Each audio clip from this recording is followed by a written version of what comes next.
ஜாபர் சாதிக்கு பதில் சொல்ல சொல்லு. அந்த ஸ்டாலினை சொல்ல சொல்லு. சாதிக்கு ஜாபருக்கு கொள்ளடிச்சானுங்களே, போத மருந்து கொள்ளடிச்சானுங்களே.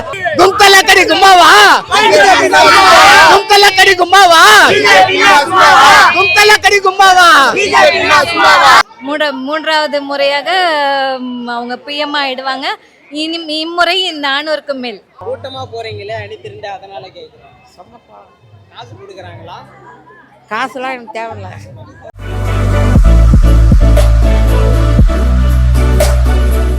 ரொம்ப சந்தோஷம். இந்த ஒரு நாட்டோட மொத்த தேர்தலையும் சந்திக்கிறதுக்கு வந்து சென்னைக்கு வர்றது எங்களுக்கு மிக மிக சந்தோஷமான ஒரு விஷயம். எங்களுக்கு எங்களோட மக்களை வந்து மகிழ்ச்சிப்படுத்துறதுக்கு ஐயா அடிக்கடி வந்துக்கிட்டு இருக்காங்க. கண்டிப்பாக வெற்றி வகை சூடுவோம். மக்கள் ஆதரவு எப்படி இருக்கு? எல்லா இடத்துலையும் பலமாக இருக்குது, உங்களுக்கே தெரியும். பாருங்கள், எல்லா இடத்தையும் பாருங்கள், அப்படியே பாருங்கள்.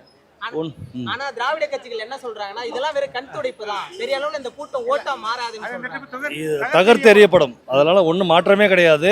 அவர்களோட கண் துடைப்புன்னு சொல்றது அவங்களை கண்ணை தொடச்சு அனுப்பிடும். அதனால இல்ல வந்து திராவிட கட்சிகள் குறிப்பிட்டு சொல்றாங்க. இந்த ஜன சமூகத்தை பார்த்தோன்னா கண் துடைப்பு மாதிரி இருக்கா, இல்ல கொடுத்துட்டு பைசா கொடுத்துட்டு வந்த மாதிரி இருக்கா? அது மாதிரி அது மாத்திரம் சொல்லுங்க. அவர் பைசா கொடுத்து வந்திருக்காரா, இவங்க எல்லாம் பைசா கொடுத்துட்டு இருக்காங்களா? பாக்கெட் பாக்குறீங்களா?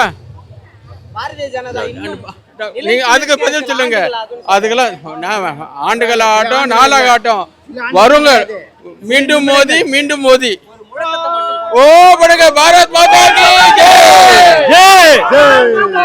பாரத அன்னையின் புகழ், பாரத அன்னையின் புகழ், பாரத அன்னையின் புகழ். பாரத் மாதா கி ஜெய், பாரத் மாதா கி ஜெய். வருங்கால பாரத பிரதமர் நரேந்திர மோடி வாழ்க, பாரத பிரதமர் நரேந்திர மோடி வாழ்க, பாரத பிரதமர் நரேந்திர மோடி வாடா பேட்டை குண்ணா போடா போடா. வருகை எப்படி இருக்கு, அத பத்தி சொல்லுங்க. வருகை வந்து ரொம்ப பிரமாதமா இருக்கு. இந்த இங்க இருக்கிற தீய சக்தியான திமுக ஸ்டாலினரை ஒழிச்சு காட்டம் தான் பாரத பிரமா அடிக்கடி வர்றாரு. நாங்க கட் பண்ணாதீங்க, கட் பண்ண போடணும். இந்த கூட்டத்தை எல்லாம் பார்த்து திராவிட கட்சிகள் என்ன சொல்றாங்கன்னா, இதெல்லாம் வெறும் கண் துடைப்பு தான், பெரிய அளவுல இல்ல பயந்துட்டான் ஸ்டாலின், பயந்துட்டான் திமுக கட்சி, பயந்துட்டான் ஸ்டாலின் டோட்டலா பயந்துட்டாரு. அதனால வந்து திமுக கட்சியில திமுக கட்சி கூட்டணி எல்லாருமே பயந்துட்டான். இந்த தடவை பிஜேபி தான் 40 பிஜேபி தாங்க. அதனால மறுபடியும் மோடிக்கு வந்து 400 ஜெயிச்சு உட்காந்து போறாரு. பாரத் மாதா கி, பாரத் மாதா கி, பாரத் மாதா கி. கும்பலக்கடி கும்மாவா, கும்பலக்கடி கும்மாவா, கும்பலக்கடி கும்மாவா, கும்பலக்கடி கும்மாவா. வைக்க போற ஆப்பு ஸ்டாலினுக்கு ஆப்பு. ஆமாங்க போடுங்க. வைக்க போற ஆப்பு ஸ்டாலினுக்கு ஆப்பு. வருகை எப்படி பாக்குறீங்க? சிறப்பா இருக்கும். எதிர்பார்த்த விட சிறப்பான கூட்டம் வந்துகிட்டு இருக்கு. தென்காசி நாடாளுமன்றத்திலிருந்து தென்சென்னை நாடாளுமன்றத்துக்கு வந்திருக்கேன். ரொம்ப மாற்றங்கள் இருக்கு. சொல்லுங்க, சொல்லிட்டே போட்டோம். எலெக்ஷன் வந்த பிறகு ரிசல்ட் வந்துடும். மாற்றம் நிச்சயமா இருக்கு. மாற்றம் கண்டிப்பா இருக்கு ஐயா, அதுல சந்தேகமே கிடையாது. கிடையாது, எல்லாத்துக்குமான அரசு இது. எல்லா மதத்துக்கும் யாருக்கும் ஜாதி பாகுபாடு இல்லாம நரேந்திர மோடி இன்னும் 25 வருஷத்துக்கு வழிநடத்தி செல்வார். அதை நான் உறுதியாக சொல்வேன். வயது 57. நான் கை சின்னத்தில் தென்காசி நாடாளுமன்ற தொகுதியில காங்கிரஸுக்கு கொடி பிடிச்சு இன்னைக்கு பிஜேபி வந்து நின்று சொன்னா பொய் சொல்ல மாட்டேன். எல்லாருமே விட்டுட்டு போயிட்டாங்க, மோடி விட மாட்டார். எல்லாரையும் அரவணைச்சு செல்லக்கூடிய ஒரே தலைவர் பாரதில் மோடி மட்டும்தான். பாரத் மாதா கி ஜெய், பாரத் மாதா கி ஜெய். ரொம்ப சந்தோஷமா இருக்கு எங்களுக்கு. பிரம்மாண்டமா பாக்குறோம். என் குடும்பம், என் மக்கள் எல்லாமே ஒரே குடும்பம். நாங்க ஆனா பெண்களை வஞ்சிக்கக்கூடிய அரசா பாஜக இருக்குன்னு இங்க குற்றம் சாட்டுறாங்க. கண்டிப்பா இல்ல, தவறு, கண்டிப்பா தவறு, முற்றிலும் தவறாது அந்த கருத்து. யார் சொன்னா? பிஜேபியில பெண்களுக்கு யார் சொன்னா? ஃபுல் அண்ட் ஃபுல் பாதுகாப்பு இருக்கு. மகளிருக்கு தான் முக்கியத்துவம் கொடுக்கறான்னு தெரியும் சார். திராவிடம் சொல்வாங்க, ஆனா பிஜேபியில இருக்க உமன் நாங்க சொல்றோம் இது பாதுகாப்பு. எங்க குடும்பம், சரிங்களா? எங்க பாரத பிரதமர், என் நாடு, என் மக்கள். முடிஞ்சிச்சு. ஆனா பாரதிய ஜனதா தமிழ்நாட்டுல வந்துட்டு வலுவா நிக்கிறதுக்கு இன்னும் பல ஆண்டுகள் ஆகும்னு சொல்றாங்க. இப்பயே ஸ்ட்ராங்கா நின்னு போயிடுச்சு. இப்போ நாங்க நின்னு இருக்கிறதே தாங்கலையே திராவிடத்துக்கு. அப்ப வந்து திராவிடன்ற ஒரு சொல்லே இல்லாம போய்டுன்னு சொல்ல வரீங்க? முற்றிலும். பிரதமர் ஆல்ரெடி லாஸ்ட் மீட்டிங்ல சொல்லியிருக்காரு, நான் அடிப்பேன்ட்டு. அந்த சபதத்தை நாங்க நிச்சயம் செஞ்சு காமிப்போம். கண்டிப்பா நடக்கும். நீங்க மக்களுக்கு உண்மையை புரிய வைங்க. தயவு செஞ்சு பாரத பிரதமர், சரிங்களா, பாரத பிரதமர் தமிழ்நாட்டுக்கு இம்பார்ட்டன்ட் தராரு, முழுக்க முழுக்க தமிழகத்துக்கு தராரு. அதை மக்களுக்கு புரிய வைங்க. மக்களுக்கு பிரஸ் நல்ல மீட்டிங் கொடுங்க. மோடி தான் வருவார், கண்டிப்பா மோடி தான் கன்ஃபார்ம். அண்ணாமலை தான் 26ல பிரதமர் முதல்வர். ஓகேங்களா? எந்த டவுட் இல்ல, எல்லாமே நல்லா இருக்கும். ஜெய் ஸ்ரீராம். இது ஒரு மாற்றத்துக்கான வருகை தான் நினைக்கிறோம். இது வந்து சென்னை மொத்தம் பாஜக கோட்டையாக போகிறது உறுதியானத ஒரு சந்தர்ப்பமாக தான் நாங்கள் எடுத்துக்கிறோம். அது மக்கள் ஆதரவு எப்படி இருக்கு? மக்கள் ஆதரவு நீங்கள் எல்லாம் நீங்களே பார்த்துருப்பீங்க. எல்லா சேனல்லையும் பார்த்தீங்கன்னா எல்லா வேட்பாளரும் கேள்வி கேட்குறாங்க. தூத்துக்குடியில் கனிமொழியை கேட்டாங்க, சென்னை மத்திய சென்னை தயநிதி மாறனை கேட்டாங்க. அதே மக்கள் விழிப்புணர்வு வந்திருக்காங்க. கண்டிப்பாக பாஜக பக்கம் ஆதரவு கண்டிப்பாக வாக்களிப்பாங்க. ஆனா திராவிட கட்சிகள் இன்னமும் பாஜக செல்வாக்கு தமிழ்நாட்டுல செல்லுபடி ஆகல அப்படின்னு சொல்றாங்க இல்லையா? அவங்களுக்கு ஒண்ணு சொல்லணும்னா என்ன சொல்லுங்க? அது ஜூன் 4 தெரிஞ்சிடும். அந்த செல்வாக்கு எப்படி இருக்குன்னு தெரிஞ்சிடும். இப்போ நேச்சுரலாகவே பார்த்தீங்கன்னா 2ஆம் இடம் வந்துருச்சு. இன்னும் பிஎம் வந்து போன அப்புறம் மற்ற இடங்களில் வந்து வாய்ப்பு நிறைய இருக்குது. நாங்கள் எதிர்பார்க்குறது 20 சீட்டு வரும்னு எதிர்பார்க்கோம். மோடி அவர்களை பார்க்க எவ்வளவு ஆர்வமா இருக்கீங்க? சந்தோஷத்துல தான் போறோம், ஆர்வமா. 3வது முறையா வந்துருவாரு. அவர் வந்தா என்னென்ன நல்லதெல்லாம் நடக்கும்னு நினைக்கிறீங்க? நாங்க எதிர்பார்க்கிறோம், அவர் வந்தா நல்லா பண்ணுவாருன்றதை எதிர்பார்க்கிறோம். இந்த 2 ஆட்சியில ஏமாத்துறாங்க, அவர் வந்தா நல்லா இருக்கும். யாரை குறிப்பிட்டு சொல்லணும்னு நினைக்கிறீங்க? எங்களுக்கு மோடிஜி தான். மோடி அவர்களை வருகை எப்படி பாக்குறீங்க? அவங்க தான் போடுறாங்க, நம்ம ஹோல்சேல் தான் சாப்பிட்றோம். ஹோல்சேல் தான் சாப்பிடுறீங்க? காசு வேலை செஞ்சாதான் சாப்பிட்றோம். கூட்டமா போறீங்களே அணி திரண்டு, அதனால கேட்குறேன். காசு கொடுக்குறாங்களா? காசுலாம் எனக்கு தேவையில்லை. இந்த தேர்தலை நம்ப தான் ஜனங்களை தேடிக்கின்னு வர்றாங்க ஓட்டு போடுங்கன்னு. மற்ற நேரம் எதுக்கும் வர்றது கிடையாது. விலைவாசிலாம் ஓவராக இருக்குது. எல்லாத்தையும் கொஞ்சம் கம்மி பண்ண சொல்லணும். கட்சிக்காரங்க யாராவது வந்து பாக்குறாங்களா? இந்த ஓட்டு கேட்கும் போது தான் எல்லா கட்சிக்காரங்களுமே வராங்க. மற்ற நேரம் எந்த கட்சிக்காரங்களும் வர்றது கிடையாது. விலைவாசிலாம் ஓவராக இருக்குது. நாங்கள் எல்லாம் வாடகை வீட்டில் தான் இருக்கிறோம். ஏழைங்களுக்கெல்லாம் எதுனா நல்லதை செய்யணும். உங்களுக்கு தனிப்பட்ட கோரிக்கையா இருக்கு, என்ன சொல்லுவீங்க? எல்லாருக்குமே சரி, எனக்குன்னு தனிப்பட்ட கிடையாது. எல்லாருக்கும் மக்களுங்களுக்கு எல்லாருக்குமே நல்லதை செய்யணும். எங்களுக்கு எதுவும் வேணாம். எங்களுக்கு வந்து விலைவாசி ஏறி இருக்குது, விலைவாசி குறைக்கணும். பொது மக்களுக்கு எல்லாம் நல்லபடியா செய்யணும், நல்லபடியா எங்களுக்கு செய்யணும். அது செய்தா போதும். எங்களுக்கு விலைவாசி குறைச்சா போதும். எங்களுக்கு வேற எதுவுமே எங்களுக்கு தேவையில்லை. மக்களை எல்லாரையும் ஒரு கண்ணா நல்லா அழகா பார்த்தா போதும். வந்தாரே நல்லதை செய்தாருன்னு அப்படின்னு இருக்கணும். எங்களுக்கு யாராவது வந்து பாக்குறாங்களா? இல்லையா, யாருமே பார்க்கல. வந்து இவர் வந்தாலும் பாக்குறாங்களா என்னன்னு பாக்கலாம். ஆமா, ஓட்டு வாங்கின பிறகு வர மாட்டாங்க. அதுக்கப்புறம் எங்க காசெல்லாம் போகுது. தயவுசெய்து பார்த்து செய்யுங்க. ஆனா மக்கள் வந்துட்டு எப்பவுமே கூடுறாங்க இல்லைங்களா எல்லா இடங்கள்லயும்? அதை எப்படி நீங்க பாக்குறீங்க? தெரியலையே சார், பிரதமர் அவர்களுடைய வருகையை எப்படி பாக்குறீங்க? மக்கள் ஆதரவு எப்படி இருக்கு? மக்கள் ஆதரவு இப்போ நீங்களே பாருங்க, மிகப்பெரிய எழுச்சி. இந்த எழுச்சி தான் இன்னைக்கு எல்லாருக்கும் வந்து அலண்டு போயிருக்காங்க. தமிழ்நாட்டில் ஒரு மிகப்பெரிய மாற்றங்கள் உருவாக போகுது.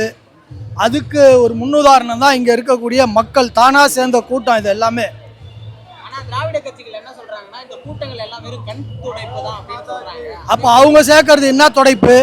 நாங்கள் செய்கிறது கண் துடைப்புனா அவங்களுக்கு வர்ற கூட்டம் என்னது? அதெல்லாம் ஊபிஸ் 200க்கும் 300க்கும் வர்றது. இங்கே பார்த்தீங்கன்னா யாருமே வந்து இது இல்லை. எல்லாம் தண்ணி அழிச்சினால எல்லாம் நாங்களே சொந்த காசு செலவு பண்ணி வரோம். இதுதான் உண்மை. வேற மோடி அவர்களுடைய வருகை வந்துட்டு மக்கள் எந்த அளவுக்கு கொண்டாடுறாங்கன்னு ஒரு கேள்வி இருக்கு. அதாங்க இப்போ பார்த்தீங்கல்ல, இந்த இதுதான் இன்னைக்கு எல்லா சேனலும் இங்கே தான் ஹைலைட் பண்ணுறாங்க. காரணம் என்னன்னா எழுச்சி, தண்ணி எழுச்சி. மக்கள் எல்லாம் வந்து அவங்களா கிளம்பி வராங்க. தமிழ்நாட்டில் என்ன மாதிரியான மாற்றம் வரும்னு நினைக்கிறீங்க? கண்டிப்பாக ஒரு நல்ல மிகப்பெரிய மாற்றங்கள் இருக்க போகுதுங்க. அடுத்தது பாரத பிரதமர் தான் 3வது முறையாக ஆட்சி அமைக்க போகிறாரு. அதில் மாற்று கருத்தே கிடையாது. எதிர்கட்சிகளுக்கு ஒரு பிரதமர் வேட்பாளரே இல்லாமல் இந்த தேர்தலை சந்திக்கிறாங்க. பாரத பிரதமர் தான் வரப்போகிறாரு. அடுத்தது மோடிஜி தான், அசைக்க முடியாத ஒரு பிரதமர். வருகை எப்படி பாக்குறீங்க? மக்கள் எந்த அளவுக்கு ஆதரவு தெரிவிக்கிறாங்க? சூப்பரா தெரிவிக்கிறாங்கப்பா. இந்த வாட்டி நம்ம தமிழிசை சவுந்தரராஜன் தான் ஜெயிப்பாங்கன்ட்டு உறுதியாக நாங்க எல்லாருமே மிக்க சந்தோஷத்துல இருக்கிறோம். மகளிர் வந்து அணி திரண்டு வர்றத பார்க்க முடியுது. மகளிர் வந்து எந்த அளவுக்கு முக்கியமா பார்க்க வராங்க, அதை பத்தி சொல்லுங்க. முக்கியமா அக்கா இங்க நிக்கிறதுக்காகவே ரொம்ப ஆர்வமா எல்லாமே இந்த பாரதிய ஜனதா கட்சிக்காக வராங்க. ஆனாலுமே கூட திராவிட கட்சிகள் என்ன சொல்றாங்க, இந்த கூட்டங்கள் எல்லாம் வெறும் கண் துடைப்பு தான், இது பெரிய அளவுல ஓட்டா மாறாதுன்றாங்க. அதெல்லாம் பொய். உண்மை இதான். வரது ஆர்வத்தோட வராங்கன்னாக்கா எல்லாருமே ஒரு நம்பிக்கை தான். இப்போ நான் கூப்பிட்ட உடனே பாரதிய ஜனதா கட்சிக்காக அக்கா கூப்பிடுறாங்கன்னா உடனே வந்துருவாங்க. எப்பவுமே ரெடியா இருப்பாங்க நான் கூப்பிட்டேன்னா மக்கள். பிரதமர் அவர்களுடைய வருகை என்ன மாதிரியான மாற்றத்தை தமிழ்நாட்டுல கொண்டு வரும்னு நினைக்கிறீங்க? இனிமே தமிழ்நாடு சுத்தமாயிடும்னு நினைக்கிறேன்பா. அவ்வளவுதான். நாங்களா ரொம்ப வரவேற்கிறோம் அவர் வர்றதை. மக்கள்லாம் எப்படி ஆரவாரமா? எல்லாம் ஆரவாரமா ரொம்ப ஆர்வமா இருக்காங்க. எல்லாரும் அவர் தான் வரணும்னு எல்லாரும் எதிர்பார்க்குறாங்க. ஆனா இந்த கூட்டம்லாம் வெறும் கண் துடைப்புதான், பெரிய அளவுல அப்படியெல்லாம் கிடையாது. சொல்றவங்க சொல்லுவாங்க இதெல்லாம் உண்மைதான், இதெல்லாம் நடக்கிறதெல்லாம் உண்மைதான். இது மோடி வரணும்னு தான் எல்லாரும் எதிர்பார்க்குறாங்க. 3வது தடவை அவர் தான் வரணும் நாங்களும் எதிர்பார்க்குறோம், மக்களும் எதிர்பார்க்குறாங்க. ரொம்ப பெருமையா இருக்கு உண்மையிலே. ஏன்னா எங்க தமிழ்நாட்டுக்கு இப்போ இது 4வது வாட்டி வந்திருக்காரு அவரு. அதனால நான் ரொம்ப சந்தோஷப்படுறோம். ஏன்னா இந்த திராவிட மாடலை கண்டிப்பாக வேற இருக்கணும்னா மோடிஜி ஒருத்தனால் தான் முடியும். அண்ணாமலை அதுக்கு உறுதுணையாக இருக்காரு. சரிங்களா? இந்த பிஜேபின்றது இந்துக்களுக்கு மட்டும் சொல்கிறது அது ஒரு பிம்பம். ஏன்னா அவங்க வந்து அந்த மாதிரி ஒரு முத்திரையை கொடுத்துட்டாங்க. இவங்க வந்து என்னவோ இந்துக்கள் மட்டும்தானே. போய் பாருங்க, லடாக்ல இன்னைக்கு ஃபுல்லாவே முஸ்லிம்ஸ் தான். ஆனா திராவிட கட்சிகள் என்ன சொல்றாங்கன்னா இதெல்லாம் அந்த கூட்டம் வெறும் கண் துடைப்புதான், பெரிய அளவுல ஓட்டா மாறாதுன்றாங்க. அவங்களோட நினைப்பு பொழப்பை கெடுக்கும். அது வந்து அதான் தூங்கிட்டு இருந்தாங்க. இந்த மாதிரி பேசி பேசி தான் காமராஜரை கவுத்தாங்க. ஒரு நல்ல முதலமைச்சர் நம்ம இழந்துட்டோம். இந்த மாதிரி குற்றம் சொல்லி கலாச்சி கிண்டல் பண்ணி கேலி கிண்டல் பண்ணி ஆட்டுக்குட்டி அப்படிலாம் சொல்லுவாங்க தான். நம்ம அதை காதில் வாங்கக்கூடாது. மிக மிக மகிழ்ச்சியாக இருக்குது. ரொம்ப தமிழ்நாட்டில் இந்த மாதிரி பிரதமர் அதுவும் அடிக்கடி வராங்க. சென்னைக்கு வர்றது ரொம்ப ரொம்ப ரொம்ப ரொம்ப விசேஷமாக இருக்குது, பெருமையாக இருக்குது, சந்தோஷமாக இருக்குது. பிரதமரை பார்க்கறதுக்காக வேண்டி நாங்கள் ரொம்ப தூரத்தில் இருந்து காரை போட்டுட்டு நடந்து வந்துட்டுருக்கோம். எங்கேயுமே இந்த மாதிரி பொது நிகழ்ச்சிகளுக்கு போகாத நாங்களே வந்து பிரதமரை பார்க்கணுன்னு ரொம்ப ஆர்வமாக வந்துட்டுருக்கோம். அப்படி இருக்கும்போது இங்கே இருக்கிற மக்களை பார்க்கும்போது ரொம்ப எழுச்சியாக இருக்குது. கண்டிப்பாக பிரதமர் மேலே எல்லாருக்குமே ஒரு பெரிய நம்பிக்கை. அதை விட அண்ணாமலை அவர்கள் மேலே ரொம்ப நம்பிக்கையும். 2024 கண்டிப்பாக அண்ணாமலை சிஎம். இப்போ இந்த 2024 கண்டிப்பாக மோடி அவர்கள் பிஎம். 3வது முறையாக அவங்க பிஎம் ஆகிடுவாங்க. இம்முறை 400க்கு மேல். ஆனால் தமிழ்நாட்டில் வந்து பொதுவாகவே வந்து தாமரைன்னா ஒரு மலராதுங்கிற மாதிரி இருந்தது. இப்போ ஒரு 10 வருஷத்துல இந்த இது பண்றாங்க. அடுத்த 4 வருஷம் கண்டிப்பா ஊழலை எதிர்த்து இந்த பிரதமர் வந்து நல்ல நடவடிக்கை எடுப்பார், நல்லது நடக்குங்கிற ஒரு எண்ணம் தமிழ்நாட்டு மக்கள் மனசுல வந்ததுனால பாரத பிரதமருடைய வருகை நல்லபடியா நடக்கிறது. ஆனா மோடி அவர்களுடைய அரசு வெறும் இந்துக்களுக்கான அரசா மட்டும்தான் இருக்குன்னு சொல்றாங்க. என்ன தமிழ்நாட்டை வச்சு மட்டும் நீங்க பேசவே கூடாது. இந்த 10 வருஷத்துல நார்த்ல ஜெயிக்கிறாருன்னா அங்கெல்லாம் ஒன்லி இந்துக்களை மட்டும் பண்றாரு, முஸ்லிம்கள் பண்றாங்க, கிறிஸ்தவர் பண்றாங்க. ஏன் இப்பவுமே பாருங்க தமிழ்நாட்டில் எத்தனை முஸ்லீம் கேண்டிடேட்ஸ் தன்னாடி வந்து ஓட்டு போடுறாங்க. யாருக்கு எதிரி இல்லை முதலி. ஆனா தமிழ்நாட்டை பொறுத்தவரை பிஜேபினா இந்துக்களுக்கு மட்டும்தான், முஸ்லீம்களுக்கு எதிரி, கிறிஸ்தவர்களுக்கு எதிரி ஒரு முத்திரையை குத்திட்டாங்க. ஆனா அது எல்லாம் உடைத்தெறியப்படும். இப்போ எப்படி இருக்கு, மக்கள் எப்படி ஆதரவு தெரிவிக்கிறாங்க?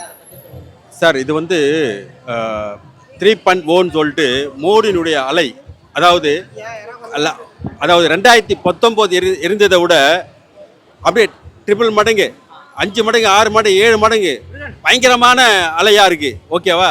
கண்டிப்பா இந்த முறை அவர் தான் பிரதமர், அவர் தான் பிரதமர், அவர் தான் பிரதமர். காங்கிரஸ் வந்து டெபாசிட் கூட வாங்காது. ஓகேவா? அடுத்து ஓகே, வேற क्वेश्चन. பாரத் மாதா கி ஜெய். இந்த கூட்டங்கள் எல்லாம் வெறும் கண் துடைக்கிற கூட்டம் தான், பெரிய அளவுல ஓட்டா மாறாதுன்னு சொல்றாங்க திராவிட கட்சிகள். இந்த பதில் வந்து இதுக்கு பதில் வந்து 2000 இப்போ தேர்தல்ல கண்டிப்பா 2024 கண்டிப்பா கிடைக்கும். இதுக்கு பதில் சரியான தக்க பதில் கிடைக்கும். ஜாபர் சாதிக்கு பதில் சொல்லு. அந்த ஸ்டாலினை சொல்லு. சாதிக்கு ஜாபருக்கு கொள்ளடிச்சானுங்களே, போதை மருந்து கொள்ளடிச்சானுங்களே, அதுக்கு பதில் சொல்லு. ஏய், இந்தியாவை காப்பாற்ற முடியாதுடா, தமிழ்நாட்டை காப்பாற்ற இந்தியாவை காப்பா அழைக்கிறானா? தமிழ்நாட்டுல வரதுக்கு இன்னும் பல ஆண்டுகள் ஆகும்னு சொல்றாங்க. அடுத்த 26ல பாஜக தான் ஆட்சி. 26ல பாஜக தான் ஆட்சி. அண்ணாமலை தான் முதலமைச்சர். முழக்கத்தை மட்டும் போட்டு போயிடுங்க. வாங்க வாங்க வாங்க வாங்க. பாரத் மாதா கி, பாரத் மாதா கி. அடுத்த பிரதமர் மோடி தான். தமிழ்நாட்டின் முதலமைச்சர் அண்ணாமலை தான். வெல்க வெல்க வெல்கவே வெல்க வெல்க வெல்கவே வந்தே வந்தே வந்தே 2026 அண்ணாமலை தான் முதலமைச்சர். ஆதரவு எப்படி இருக்கு? தமிழ்நாடு சென்னை மாநகரம் வித்தியாசமான கூட்டத்தை பார்க்குது. ஆனா திராவிட கட்சிகள் என்ன சொல்றாங்கன்னா இந்த கூட்டம்லாம் வெறும் கண் துடைப்புதான்றாங்க. எல்லாம் பாதிக்கப்பட்ட மக்கள் எல்லாம் திராவிட உரிமை வித்தியாசம் ஆர்வம் வராங்க. நன்றி வாழ்க. தாமரை தாமரை சின்னம் ரொம்ப சின்னம் தாமரை சின்னம். ஜெய் ஸ்ரீராம். நம்ம சின்னம் தேவை. மோடி அவர்களுடைய வருகை எப்படி பாக்குறீங்க சொல்லுங்க. நல்லா இருக்கும். ஏன்னா பாரதிய ஜனதா ஒரு கட்சி வெறும் இந்துக்களுக்கான கட்சி தான் அப்படின்னு இங்க ஒரு கட்டமைப்பு இருக்கு. அவங்களுக்கு நீங்க சொல்லணும்னா என்ன சொல்லுவீங்க? இல்ல முஸ்லீமுக்கும் செய்யதான் செய்யறாங்க. ஆனா எல்லா விதத்திலயும் கொஞ்சம் இதா இருக்குது. உங்களோட கோரிக்கை என்னவா இருக்கும்? ஒரு சிறுபான்மையினரா இருக்கும். சிறுபான்மையினருக்கு அவங்களுக்கும் கொஞ்சம் கவனிக்கணும்னு நான் கோரிக்கை வைக்கிறேன். மீண்டும் வந்துருவாரா 3வது முறையா? வருவாங்க. கண்டிப்பா வருவாங்க. வருவாங்க. நன்றி.